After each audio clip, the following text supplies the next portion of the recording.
जय हिंद दोस्तों, कैसे आप सभी। आशा करते हैं आप सभी बहुत अच्छे होंगे। तो बाकी सब लोग तो अच्छे हैं। और ये खबर जो मैं बताने जा रहा हूँ ये थोड़ा सा सबके लिए भी कष्टदायी है, और सबसे ज्यादा जो बेचारे अग्निवीर में भर्ती हुए थे, जिनकी भर्ती 2022 की है, उनके लिए बहुत दुख भरी ये स्टोरी है।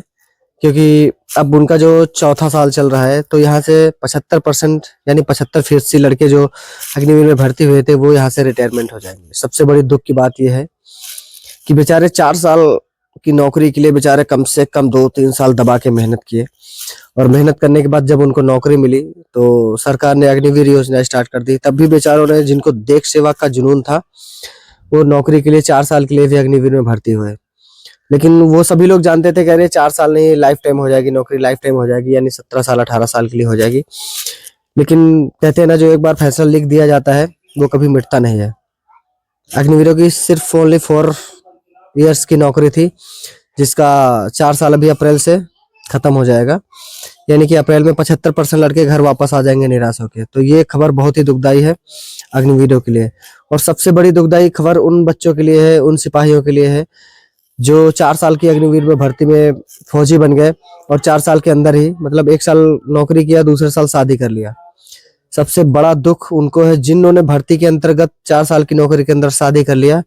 तो वो जो, जैसे कि 75% कन्फर्म होंगे परमानेंट, उसमें 25% बाहर करे जाएंगे। तो जो 25% में, सॉरी गलत बोल दिया, जो 75% लड़के निकाले जाएंगे और 25% लड़के परमानेंट किए जाएंगे। तो उन 25% में वो लड़के भर्ती नहीं दे सकते हैं जो कि 4 साल के अंतर्गत शादी कर लिया। सबसे बड़ी दुख की बात है। बहुत से फौजी होते हैं भाई, गांव घर में क्या होता है, नौकरी चाकरी लग गई, सब ओके हो गया तो शादी कर लिया। जिनको नहीं पता था उन्होंने, कम से कम 20% लड़कों ने शादी कर लिया।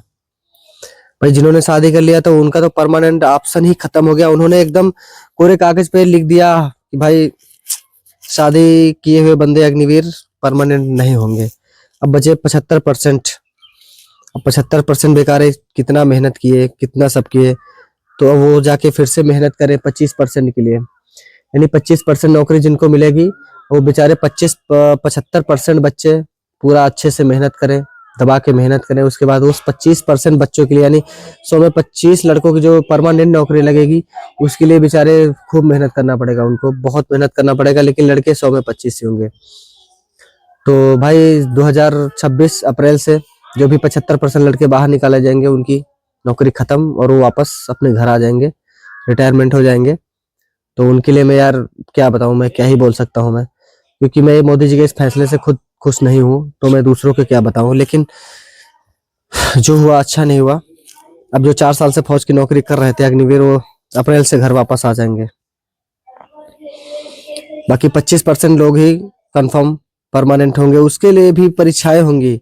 उस 25% नौकरी के लिए भाई परीक्षाएं, बहुत खतरनाक परीक्षाएं होंगी। ऐसी परीक्षाएं होंगी जिसमें से वो 25%, यानी कि 100 बच्चे देंगे पेपर, उसमें 25 ही ले जाएंगे। आप ये सोच लीजिए। और 25 कैसे लिए जाएंगे, तो ये आप सोचते होंगे कि जब 100 में 10 की भर्ती के लिए बच्चों ने इतनी मेहनत किया, 25 अब फिर से उनका, यानी दो दो बार बेचारे परीक्षा देंगे, दो दो बार। एक बार भर्ती हुए, 4 साल नौकरी किया, 25% के लिए फिर से उभरे। तो गाइस आप लोग देख लीजिए, जो मेरे भाई अग्निवीर में है उनके लिए संदेश है बहुत जरूरी। आप लोग देख लीजिए और थोड़ा सा कोशिश करिए, पढ़ाई वढ़ाई जारी रखिए। हो सकता है बहुत टफ पेपर आ जाए या फिर कैसा भी आ सकता है, तो आप उसके लिए तैयारी करते रहें और 25% में भी अपना हक जमाएं। मैं तो चाहता हूँ 100% बच्चे हो जाए, लेकिन हमारे और आपके कहने से नहीं होगा।